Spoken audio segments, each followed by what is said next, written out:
it. Alrighty. Ready? Cool. Yeah, okay. Alright. You're listening to the Knuckledraggerzzz Extravaganza on Z Digital. If you've been listening to the show for any period of time, you know that both Jared and I are massive Sparks fans. Enormous, I would say, yes. And I'd like to say a special thanks to SAS from the sponsorship department for lining this one up. We're joined by Ron and Russell from Sparks. Good evening, gents. How are you? Yeah, yeah, good. How you doing? Doing rather well. Pretty good, yeah. Now, you guys are coming to Australia for the first time in about 20 years. We were looking, 2002 was the last time you were here. I was in grade two. Jared was having a reptile themed birthday party. Are you guys expecting a younger audience when you come, or have you seen a younger audience filter through for this most recent tour? Look, I mean, that's kind of the ironic thing that I think the audience is going to be, not the entire audience, but in general, there will be a good segment of the audience that's younger than when we played there over 20 years ago. And, partly that's due to the both the Sparks Brother documentary and then also Annette film, but also, just there's just a thing in the air sometimes where you feel like it's your time, and we're getting a lot of new people that are finding out about the band, and that's really exciting for us. Well, I know I'm part of that newer wave of fans. The documentary really opened me up to a lot of your stuff, and I think every Sparks fan I know is a young person around my age. The only older person I know is my dad, who I got him into Sparks, where I think Yeah, it's normally the other way that's around. okay. And Good. we mentioned Womp That Suck with great frequency because my first ever radio show that I did, the guy who preceded me used Tips for Teens as the theme song. And I think for a good 6 months, I didn't realize that it was a Spark song. I just thought it was the perfect theme song for a radio show. Yeah, we have a lot of those. No one knows whether, they should be, we should be doing, albums, or if they're jingles for commercials or whatever. There's something both in the nature of the lyrics that Ron writes and also the melodies that, they sound like they're coming from someplace else. Do you have any other songs in your discography that you think would work quite well for a jingle or a theme song?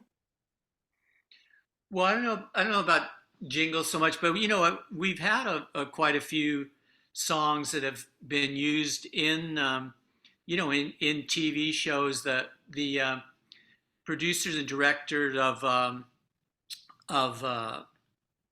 the Mrs. Maisel and what is their other Gilmore Girls. Gilmore Girls. I forgot it. Gilmore Girls.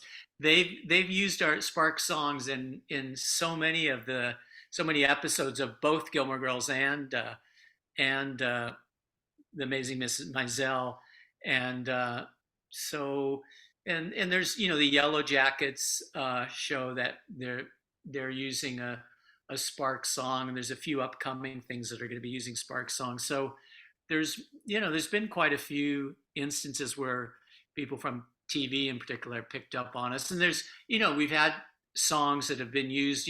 Apple used "This Town Ain't Big Enough for Both of Us" for an iPad commercial about, I don't know, it was probably a year and a half ago, something like that, maybe 2 years ago, and we've had let's see, "Angst in My Pants" was used for an underwear commercial. That's a perfect one for it. I'm not sure where else in the world it was used, but so there's the good creative directors at some companies are They've got their finger using on the Spark. pulse.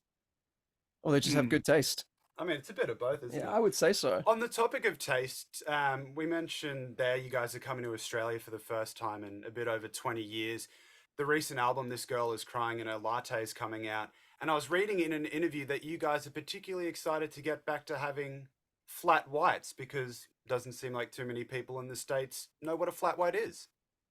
Well, they pretend like they do, but then when it comes to actually drinking it, I think they just kind of shake their heads and just pour a bunch of milk into coffee. So, It looks about the we same, want yeah. we want to find out how it's properly done. What is your go-to coffee order, and have you had times where you've cried into it? Well, I usually kind of am a glutton for punishment here and still continue ordering flat whites, hoping that there'll be a transplant from Australia or something that maybe knows what they're doing. An Australian expat But barista. yeah, there you go. But we're looking forward to having the real deal. Bringing it back to Womp That Sucker for a moment, the cover of that record, which is, by the way, the greatest record of all time, we think, has dictated which of the two of you would win in a fight. Now, your love of cinema is pretty well documented. I want to know, who do you think would win in a fight, Jacques Tati or Ingmar Bergman, both in their prime? Well, I think that Tati was more athletic, actually. That Bergman is more cerebral, but Tati was more of a he was an actor and was physical as well as being a director. So I think that Tati would beat him, maybe just in a decision. It might not be a knockout, but a decision anyway. I suppose you look at their filmmaking styles, Tati is a lot more kinetic, especially thinking about films like Yeah, Playtime. yeah. So yeah. Excellent. Well, Ron, you once claimed to be a better songwriter than George Harrison. Which is true. Yes, you I are. did. Yeah, you did. I take Bangladesh, I take Bangladesh. that back. If I must have been tired that morning or something. You But said that you didn't feel you were quite as good as Paul or John, which we would disagree yeah. with, but you said definitely better than George. What makes a great songwriter in your eyes? Well, I mean, I think the one thing that, and I can only speak to it, what kind of matters in my view, because it isn't like an objective view of what a good songwriter is, but it's a writer who can kind of manufacture their own world through what they're doing through song, and I think that that's something that there are not a lot of songwriters that have done that. I mean, obviously there's a lot of uh, craft that goes into it, and I think that paying attention to lyrics is something that isn't kind of done quite enough at least in pop music. But I think that just the concept of kind of creating one's own universe, and it's something we didn't set out to do that, but it just kind of drifted into being the case with us, where it seemed after a while that it was a universe that some people didn't feel that they were able to enter, and that's the price you pay when you do something that way. But I think that is something that is the hallmark of what to me is a good songwriter. Interesting. Speaking as a songwriter myself, often when I go back to stuff that I've written a while ago, I uncover what I was actually trying to tell myself versus putting the meaning in to start with. Do you find that often you return to records from years past and realize maybe you were trying to communicate something that you hadn't articulated in your own head yet? Well, I think that sometimes um, that maybe your style of writing lyrics was different at a certain time, and that maybe you were more wordy early on just because you wanted to kind of prove something, Be smart. so that it isn't really that I feel that I kind of wanted to say something and I could, change it now. I wouldn't want to do that, but just that I think style wise, you just kind of, adapt to where you are at a certain time. And I'm we've done we had this was like back uh, in 2007 or 8 we did the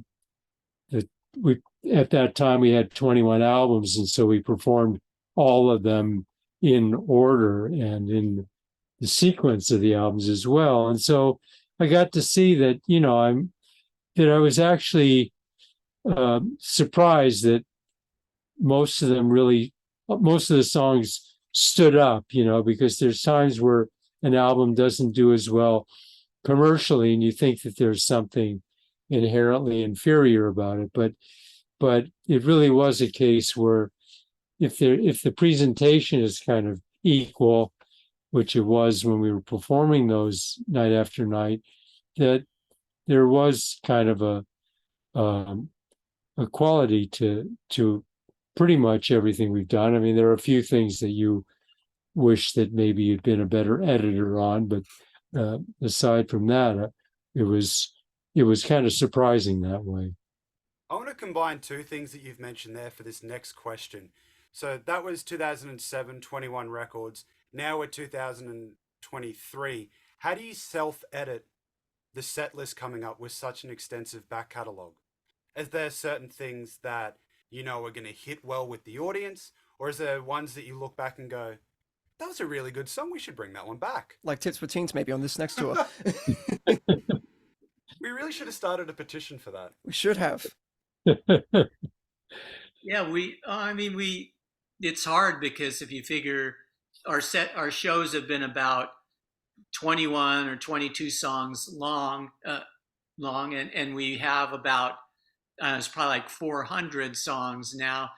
So and there's 26 albums. So if there's 22 songs you do live in a show, and there's 26 albums, you're already going to be probably eliminating 4 albums just off the top if you did one from all the remaining albums. So some songs are just going to get, some albums are going to get sort of shortchanged, but there's no way around that now. But what we've found in the recent past tours, the last maybe 3 tours we've done, where we hadn't maybe so much in the previous to that, was that we really enjoyed doing some songs that are more obscure from our albums, and that people are really liking those ones and are surprised by them as well. So in the past we'd always thought, oh, you got to do things that are 100% crowd pleasers and known songs that you're going to get a reaction to, and now we worry less about that and do things that we think more just maybe interesting. And if the past 3 tours are any indication, those songs have been ones that have actually been kind of like highlights of the shows, just because of their sort of unexpected nature in the set. We always know that people are going to respond to This Town Ain't Big Enough for Both of Us or Number One Song in Heaven, those kind of things, but we really like also balancing that with other songs that are not necessarily even if there was a featured song from an album, not even doing that song, but doing something that's more obscure. So the ones you'll be having is obviously the 2 you mentioned there, sort of keeping a few from the new record in the back pocket and then cherry picking which ones feel right at the moment. Yeah. Was that a question? That was, yeah, that's yes. Speaking of crowd pleasers, actually, Russell, you've had some pretty incredible hairstyles over the years. Namely the cover of Introducing Sparks. I think we've talked at length about oh, that's glorious. Yeah, how phenomenal. Are there any that you look back on and think, I don't know about that one. I don't know what I was thinking there. I mean, the only times I think that really haven't dated as well as other periods, it's more the I don't know, some of the 80s stuff that was borderline mullet like.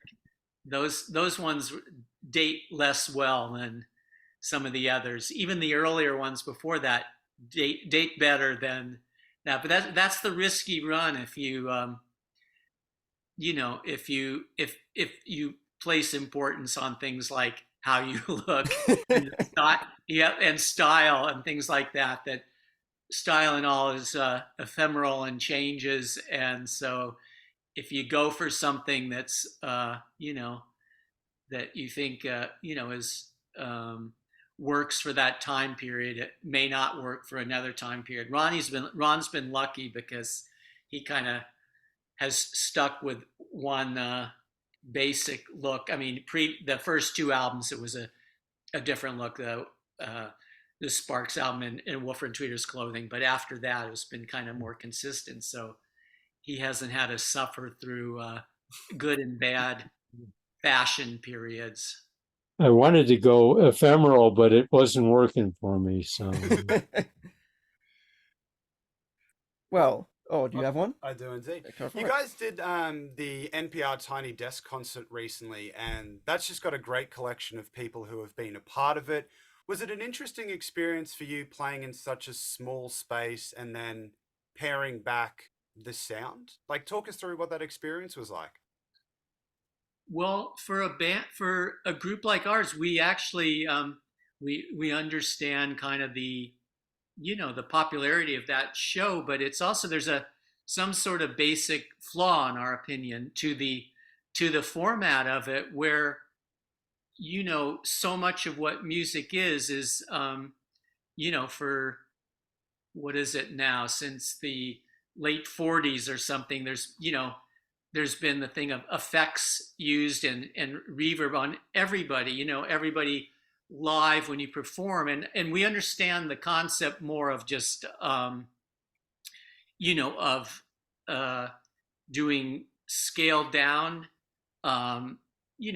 presentations, but Like a more intimate show. yeah, you can do more intimate things, but it doesn't mean that you have to be completely 100% raw. There's no, we don't think there's any, that's presenting yourself as a better or worse musician by doing that. So in any case, the concept to us is a little, harder for us to grasp, than just because we don't think it being that there's always an assumption that stripping yourself bare like that is more honest, that's the real music. And for us, that's not necessarily the case. If you're an electronic band, which Sparks uses elements of a lot of electronics occasionally, then you couldn't present yourself in a really good way on that show. And so we thought we did a good job with the constraints that the show has. But there's one thing they say, well, there's no reverb on the voice, and we go, well, does that mean it? Then it's being more honest, and in our minds, there's music has used reverb from day one of popular recordings and stuff. And so we and being a singer too, you tend to no one presents themselves in a concert ever without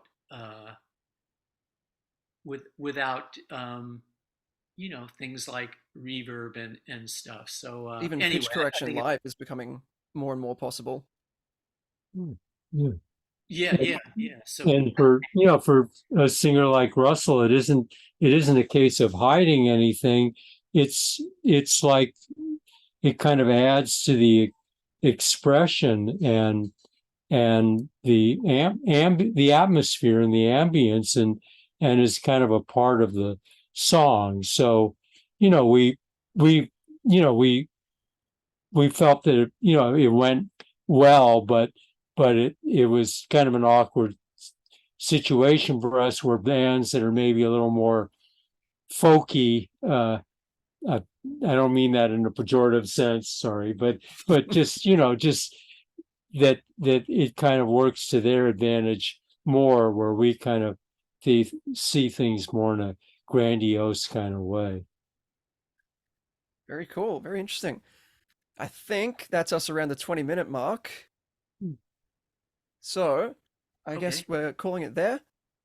Thank you very much for taking some time out and having a chat to us, gents. Yeah, We really thank you so much, appreciate it. guys. Oh, sure. Good speaking with you. Yeah. here.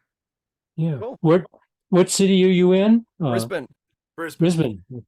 Yeah. So we'll see you at the show. Please play See you tips for there. teens. Tips Yeah. for teens. Tips for teens. Play it. Play it. Play it. What? Who said that? Matt, shut up. We'll think about it. All right, Oh, cool. that's better than That's a nothing. win. We'll take it. It's a Okay. victory. Definitely. Well, honestly, getting to chat to you guys is victory enough for us. So if tips for Absolutely. teens gets thrown in there, then we're Yeah. quite happy young chaps. But again, thank you very much for taking some time out. Jerry, thanks for organizing it all. It's been greatly appreciated. Yeah. Yeah. Thank you. Take care. Enjoy the Brilliant. show. Thanks so much. Thanks We a will. lot. Well, All right.